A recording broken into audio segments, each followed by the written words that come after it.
ታምራት ሰላም ነው እንዴት ነህ? አለና ማን አለና አልሐምዱሊላህ ደህና ነህ? ደህና ነኝ። ጥያቄ ነበረኝ። እሺ ጥያቄ ምንድነው? ጥያቄ በአንተ አስተሳሰብ ያኔ ከሙስሊም ውጪ ገነት የሚገባ የለም ብለህ ታምናለህ አይደል? አዎ። እሺ እኔ ክርስቲያን ነኝ። ያኔ ምንም ኃጢአት አልሰራውም። እንዴት ሲኦል ልገባ እችላለሁ? ስንት ዓመት ነው ልጅ? መልስልኝ ጥያቄውና ደግሞ ሌላ ጥያቄ አለኝ። እሺ መልስልሃለሁ። እኔ ክርስቲያን ነኝ ስትል ጊዜ ክርስትና ደግሞ እምነቱ ምንድነው ከተባለ አምላክ ኢየሱስ ክርስቶስ አምላክ ነው ብለህ ታምናለህ አይደል? አዎ አምናለሁ። ይሄ ትልቁ ኃጢአት ነው። ትልቁ ኃጢአት በእስልምና አስተምህሮ በአምላክ ላይ ማጋራት ነው። ማስረጃ አላህ ሲናገር ኢነ ሽርከ ለዙልሙን ዐዚም ይላል። በአንዱ አምላክ ላይ በአላህ ላይ ማጋራት ወይንም አላህን መካድ ትልቁ ኃጢአት ነው። ገብቶሃል? ኃጢአት አልሰራህም ስትል ጊዜ ተሳሳትክ ማለት ነው። ክርስቶስ እኔ ሰው ነኝ ብሎ ሳለ አይ አምላክ ነው ማለትህ ትልቁ ኃጢአት ነው። ዮሐንስ ወንጌል 8 ቁጥር 40 ላይ ኢየሱስ ክርስቶስ እኔ ከእግዚአብሔር የሰማሁትን እውነት የምነግራቸው ሰው ነኝ አለ። አንተ ሰው ነው ብለህ ታምናለህ? ኢየሱስን ታምራት ፍጹም ሰው ፍጹም አምላክ ነው ብዬ አምናለሁ። ኢየሱስ ክርስቶስ ግን ይሄን አላለም። እኔ ሰው ነኝ ብሎ ተናግሯል። ጥሩ ነው እሱ። ነገር ግን እኔ አምላክ ነኝ አላለም። በፍጹም አምልኩኝም አላለም። ግን ታመልከዋለህ። ይሄ ኃጢአት ነው። ሞትን ድል አድርጎ እንደተነሳ ታውቃለህ? ሞትን ድል አድርጎ አልተነሳም። አምላኩ ነው ያስነሳው። እንደ መጽሐፍ ከሄድን እንኳን ባያስነሳው አምላኩ ምን ይሆን ነበር የሚለውን መጽሐፉ ሲነግረን በስብሶ ይቀር ነበር ይለናል። እና አምላክ አይሞትም ደግሞ ይሄ ልታውቅ ይገባል። እሺ ደግሞ ነብዩ መሐመድ ከሰሩት ተአምር ልትነግረኝ ትችላለህ? በትንሹ እነግርሃለሁ። አብሽር። የነብዩ መሐመድ ሰለላሁ ዐለይሂ ወሰለም ተአምራቶች በጥቂቱ ንገረኝ። ነብያችን ሰለላሁ ዐለይሂ ወሰለም በጣም በርካታ ተአምራቶችን አድርገዋል። ከዚያ መካከል አንደኛው ምንድነው? ጨረቃን መክፈላቸው። ነብያችን ሰለላሁ ዐለይሂ ወሰለም የመካ ሰዎች ጠየቋቸው፣ አንተ ሙሐመድ ሆይ ያ ሙሐመድ እንኩንተ ነብይን አሪና አያ፣ አንተ ሙሐመድ ሆይ እንዳው ነብይ ከሆንክ ነብያት ተአምር ሰርተህ ያሳዩ ነበርና ተአምር ሰርተህ እንድታሳየን እንሻለን አሏቸው። የመካ ሰዎች በዘመናቸው ያሉ ሰዎች ፈአራሁም من شقاق القمر ይሄን ያዩ የአይን ምስክሮች የሆኑ ሷሃቦች ምን አሉ? ነብዩ ሰለላሁ ዐለይሂ ወሰለም የጨረቃን መከፈል አሳያቸው ይላል። ነብያችን ሰለላሁ ዐለይሂ ወሰለም ጨረቃን ከፍለው አሳያቸው ለነዚያ ሰዎች። አንደኛ እሱ ነው። ሁለተኛ ምንድነው? ቁርአን ላይ ያሳያ ቀጥልሽ እሱ ላይ ያመለክታል። አላህ በቁርአን ላይ اقتربت الساعة وانشق القمر ይላል። ጨረቃዋ ተከፈለች ያለ ይናገራል። ይሄን ያዩ የአይን ማኞች ሷሃቦች ሐዲስ ላይ ያለው ጨረቃን ከፈለ አንድ የሜት አድርገው ከይቅርታ ላይ ያወራኝ ታርጋትው እሺና ሐዲስ ላይ እሱን አውጥቼ ማሳያለሁ። ሌላኛው ሁለተኛ ምንድነው? ነብያችን ሰለላሁ ዐለይሂ ወሰለም ከመካ እስከ ቤተል መቅደስ ወይንም ቤተ መቅደስ ኢየሩሳሌም የሚገኘው ከዚያም በኋላ ሰባቱን ሰማያት አድርገው መሄዳቸው በአንዲት ሌሊት ቅጽበት አስቡት። ይሄንን መልአኩ ገብርኤል ነው ይዟቸው የሄደው። ከመልአኩ ገብርኤል ጋር ቀጥታ ከመካ እስከ ኢየሩሳሌም ከኢየሩሳሌም እስከ ሰባት ሰማያት ድረስ አቆራርጠው ሄደው ደርሰው ከአምላክ ጋር ንግግር አድርገው መምጣታቸው ሁለተኛው ድንቅ ተአምር ይሄ ነው። ይሄ በቁርአን ላይ ተጠቅሷል። አላህ Subhanahu Wa Ta'ala ሱረቱል ኢስራ መጀመሪያ ላይ ይገልጸዋል። ሐዲሱ ላይ ልክ እንደው ሰሂህ ሙስሊም 162 ላይ እናገኘዋለን። ሶስተኛ ሌላ ነብያችን ሰለላሁ ዐለይሂ ወሰለም ያደረጉት ተአምር ምንድነው?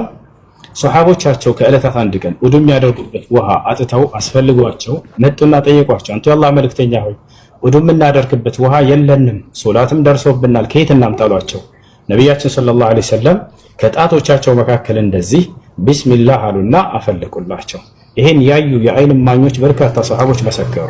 ከጣቶቻቸው መካከል ውሃ ሲፈልቅም ተመለከትን፣ እኛም በዚያ ሁላችንም ውዱእ አደረግን ብለው ተናገሩ።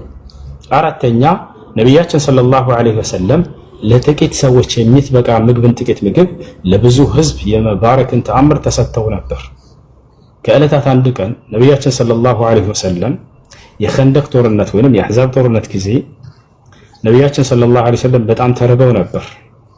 ወደ 1400 የሚሆኑ 500 የሚሆኑ ሱሐቦች አሉ።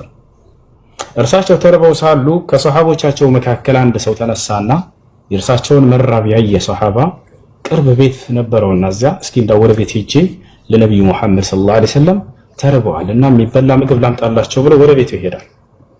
እቤት ሄደና ሚስቱን ጠየቃት።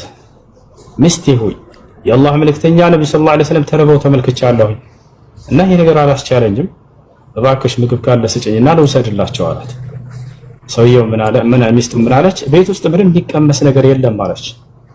ነገር ግን ትንሽዬ ዱቄት አለች፣ እንዲሁም ትንሽዬ ግልገል አለች፣ ፍየል ትንሽዬ ግልገል ነች። እሷን እንረዳትና ስጋ ሰርተን ይህንንም ቂጣ ጋግረን እንውሰድላቸው ካልክ እሺ አለችው። ሌላ ግን ምግብ ቤት ውስጥ የለም አለች። ሰውየውም እሺ አለ። ፍየሏን አረደ፣ ስጋዋን ጠባና ብረት ድስት ላይ አስቀመጠ። ድስት ላይ ካስቀመጠ በኋላ እሷ ሴትየዋ ምን አደረገች? ሚስትየዋ ዱቄቱን አበካች እስኪቦካ ድረስ ሂድና ለነብዩ ሰለላሁ ዐለይሂ ወሰለም እንዲሁም ከእርሳቸው ጋር 3-4 ሰዎች ከእርሳቸው ጋር ጋብዛቸው ይዛሃቸውና ለሌላ ሰው እንዳትናገር ምግቡ አይበቃምና ለብዙ ህዝብ አደራ በሚስጥር ለእርሳቸው በጆሮአቸው ብቻ ነገር ብላ አዘዘችው። ሰውየውም ሄደ ነብዩ ሰለላሁ ዐለይሂ ወሰለም ጋር ፈሰረሁ ይላል ሐዲሱ ላይ ነሰጠራቸውም ይላል። በሚስጥር ነገራቸው ማለት ነው። ቀስ ብሎ አንተ የአላህ መልእክተኛ ስለተራቡ አይቻልኩም ወደ ቤት ሄጄ እንዲች አይነት እንደው ለ4 ሰዎች የምትበቃ ጥቂት ምግብ አዘጋጅቻለሁኝ ከእርሱ ጋር 4 ሰዎች ይምጡና ይብላሉ። ነቢያችን ሰለላሁ ዐለይሂ ወሰለም በዚህ ጊዜ ያ ቀውም አሉ፣ ህዝቦቼ ሆይ ወንድሞቼ ሆይ አሉ፣ ወንድማችን ምግብ ጋብዞናልና ኑ ወደ ቤት እንሄድ አሏቸው። ሰውየው ደነገጠ። አንቱ የአላህ መልእክተኛ የታረደችው ትንሽዬ ግልገል ነች፣ ለጥቂት ሰው እንጂ አትበቃም ለ4 ሰው ለ5 ሰው እና ይህን ሰው እኮ አታበላም ብሎ ነገራቸው። ነብዩ ሰለላሁ ዐለይሂ ወሰለም ምን አሉ?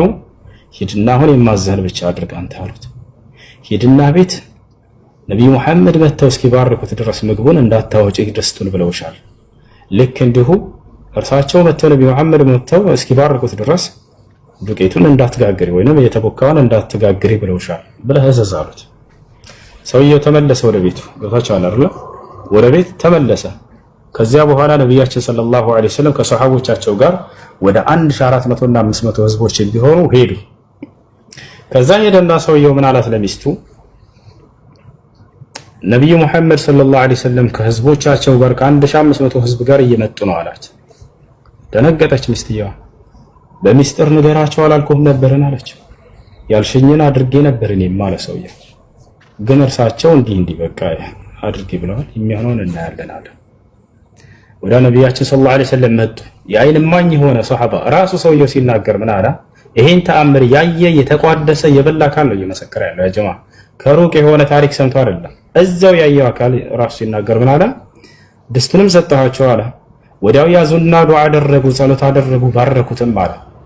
ልክ እንዲሁ አውጥቻ ሳያቸዋለሁ ማስረጃ ምትሉ ልጆች። ልክ እንዲሁ ደግሞ ዱቄቱን ተቀበሉና ማነው የተቦካውን እርሱንም ያዙና ዱዓ አደረጉ፣ ባረኩትም። አሁን እየጋገርሽ ቂጣውን አቀብይና አሉ ነብያችን ሰለላሁ ዐለይሂ ወሰለም። እየተጋገረ ቂጣው ይሰጣቸዋል። ራሳቸው ነብያችን ሰለላሁ ዐለይሂ ወሰለም ስጋ እያነሱ በጭልፋ ያንን ቂጣ ላይ ያደረጉ ለሰሃቦቻቸው ይሰጧቸው ጀመር። ወላሂ እየባላ ነው ሰሃባ የሚናገረው። በአላህ ስም እላለሁኝ አለ የመጣነው ወደ 1400 የምንሆን ህዝቦች በልተን ጠገብን አለ። ነገር ግን ድስቱ ስንመጣ እንደነበረ ነው፣ ምንም እንኳን አልጎደለም ነበር አለ። የተቦካው አልጎደለም ማለት ያሰላም። ለጥቂት ሰው የሚበቃን ምግብ ለብዙ ህዝብ የመባረክን ተአምር ተሰጥተው ነበር ነብዩ ሰለላሁ ዐለይሂ ወሰለም። ይህ ካደረጉት ተአምር ነው። ሌላ ተአምር ነቢያችን ሰለላሁ ዐለይሂ ወሰለም የሚበሉት ምግብ የሰው ልጆችን ቋንቋ አውጥቶ ተስቢህ ያደርግ ነበር። ይሄን ታውቃላችሁ? ይሄንንም ያዩ የመሰከሩ የአይን እማኝ የራሳቸው ሰሃቦች ናቸው። አቡበክር ስዲቅ እና አብዱላህ ኢብኑ መስዑድ እና አሊ ኢብኑ አቢ ጣሊብ ይሄን ሁሉ መስክረዋል። የሚበሉት ምግብ ወደ አፋቸው ሲያነሱት የሰው ልጆችን ቋንቋ እያወጣ ሱብሃንአላህ ሲል እንሰማ ነበር አሉ። የሚገርማቸው ሱብሃንአላህ፣ አልሐምዱሊላህ፣ አላሁ አክበር ይል ነበር። ይሄን እየሰሙ ሰሃቦች መስክረዋል፣ ይደነቁ ነበር። ነቢያችን ሰለላሁ ዐለይሂ ወሰለም በጣም በርካታ ተአምራቶችን አድርገዋል። ከዚህም ውጭ ነብዩ መሐመድ እንደማንኛውም ሰው መካ መዲና ተወልደው ወደ ነብይነት የተቀየሩበትን በደንብ እንድታስረዳ ይፈልጋል። ጥሩ። ነቢያችን ሰለላሁ ዐለይሂ ወሰለም የተወለዱት የት ነው? መካ ላይ ተወልደዋል። ከዛ ወደ መዲና ስደት አድርገው መዲና ላይ ኑረው እዚያው አርፈዋል። ነቢያችን ሰለላሁ ዐለይሂ ወሰለም እንዴት ወደ ነብይነት ተቀየሩ ነው ልጁ ጥያቄው። ነቢያችን ሰለላሁ ዐለይሂ ወሰለም ከልጅነታቸው ጀምረው እስከ 40 ዓመት ድረስ ቆይተዋል።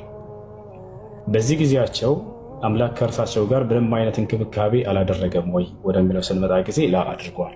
ገና ጨቅላ ሕፃን ሳሉ ገና የ3 ዓመት አካባቢ ልጅ ሳሉ ወደ እርሳቸው መልአኩ ገብርኤልን አምላክ አላህ ልኮ እንክብካቤ አድርጎላቸዋል። ትልቁ እንክብካቤ ምንድን ነው ከአምላክ ከተባለ ከኃጢአት መጠበቅ ነው። እርሳቸው ላይ ሰይጣን ስልጣን እንዳይኖረው ማድረግ ነው። ይሄ ነው አይደል ትልቁ እንክብካቤ አምላክ የሚያደርገው። አዎ ይሄን አድርጎላቸዋል።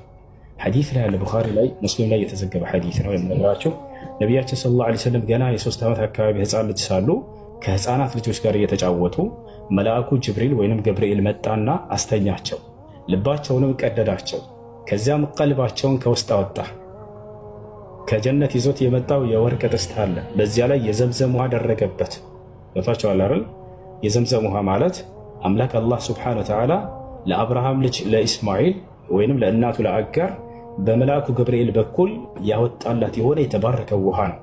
ያን ውሃ ራሱ መልአኩ ገብርኤል ያወጣው ውሃ ነው። ከዚያ በዚያ ላይ ልባቸውን አደረገና ካጠበው ካጸዳው በኋላ በእርሱ ላይ ያለውን ጥቁር የረጋች ደም የምትመስል እርሱን ከመነጨቀና በኋላ ሲወረውር ጊዜ ፈአልቃሁ ይላል ሐዲስ ላይ ወረወረው። ምን አለ? ያ ሙሐመድ هذا حظ الشيطان منك አላቸው።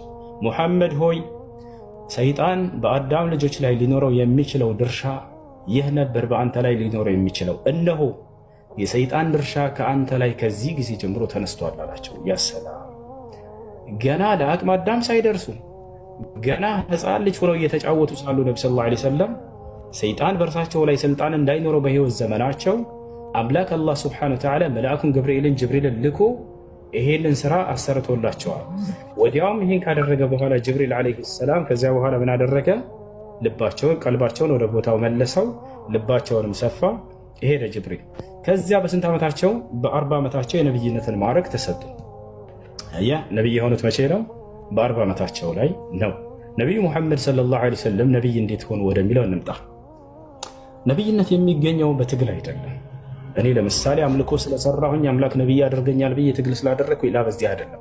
ነብይነት የአምላክ ምርጫ ነው። አምላክ የፈለገውን ሰው ነብይ ያደርጋል፣ የፈለገውን መልአክ መልእክተኛ አድርጎ ይልካል። ማስረጃ አላህ በቁርአን ላይ ሲናገር አላሁ የስጠፊ ሚነል መላኢከቲ ረሱለን ወሚነን ናስ፣ እኔ አምላካቸው አላህ ከመላእክቶችም ከሰዎችም መልእክተኞችን ራስ ይመርጣለሁኝ አለ። የራሱ ምርጫ ነው። ነቢያችን ሰለላሁ ዐለይሂ ወሰለም ታዲያ ልማዳቸው ምን ነበር? ከልጅነታቸው ጀምሮ ከተባለ ሰይጣን በእርሳቸው ላይ ስልጣን እንዳይኖረው ተደረገ ማለት በፍጹም የሰይጣንን ስራ ኃጢአትን አላደረጉም። ክህደትንም ሆነ ኃጢአትን በፍጹም እንዳያደርጉ ነው ሰይጣንን ስልጣንን አላህ ሱብሓነሁ ወተዓላ ከእርሳቸው ያነሳበት። በተቻለ አላህ ሱብሓነሁ ወተዓላ የሰይጣንን ተንኮል ያነሳላቸው በመልአኩ ጅብሪል ዐለይሂ ሰላም ስራ አማካኝነት ቅድም በነገርኳቸው። ስለዚህ አንዱን አምላክ አላህን በብቸኝነት የሚገዙ ከኃጢአት ሁሉ የራቁ ሆነው እስከ 40 ዓመት ዘመናቸው ድረስ ይቆያሉ። ልክ 40 ዓመታቸው ሊደርስ አካባቢ ላይ ነቢያችን ሰለላሁ ዐለይሂ ወሰለም ሑቢበ ኢለይሂል ኸላ ከሰዎች ሁሉ ገንጠል ብለው ለብቻቸው ሄደው ጌታቸውን አላህን ማምለክ በጣም ወደዱ። በጣም በዚህ ነገር ላይ ተወደደ ወደ ልባቸው። ከመካ እዛው ላይ የሚገኝ ከተራራዎች መካከል በአንድ ተራራ ላይ ጀበል ኑር ተብሎ የሚጠራ የብርሃኑ ተራራ ይባላል። በዚያ ውስጥ የሒራ ዋሻ የሚባል አለ። ዋሻ ቦታ ነች። ወደዛ ሄደው ነቢያችን ሰለላሁ ዐለይሂ ወሰለም ስንቅን ይዘው በሚስታቸው ኸዲጃ ስንቅን ታዘጋጅላቸዋለች። ያንን ስንቅ ይዘው ወደዚያ ዋሻ ይሄዳሉ። ለብቻቸው ጌታቸውን አላህን ተገዝተው ያ ስንቅ እስኪያልቅ ድረስ ይቆዩና ካለቀ በኋላ ወደ ቤታቸው ይመለሳሉ። ዳግም እንደገና ስንቅን ይዘው ወደዛ ይሄዳሉ። ለበርካታ ጊዜያት በዚህ ሁኔታ ቆዩ ነቢያችን ሰለላሁ ዐለይሂ ወሰለም። ቦታቸው አለ። ልክ አላህን እየተገዙ በዚህ ሁኔታ ባሉበት ሰዓት ነው መልአኩ ገብርኤል መጥቶ እዛ ነው የተገለጠላቸው።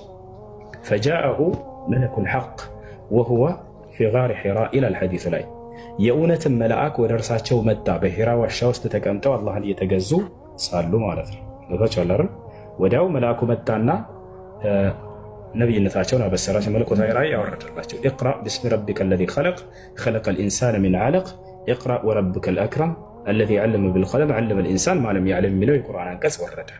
መልአኩ ገብርኤል አብሳሪው መልአክ ተገለጠና ያ ሙሐመድ ኢነከ ለረሱሉላሂ ሐቀን አላቸው። ሙሐመድ ሆይ በእውነት አንተ የአምላክ መልእክተኛ ተደርገህ እነሆ ተመርጠሃል ብሎ አብሳሪው መልአክ ነብይነትን ማዕረግ አበሰራቸው ማለት ነው።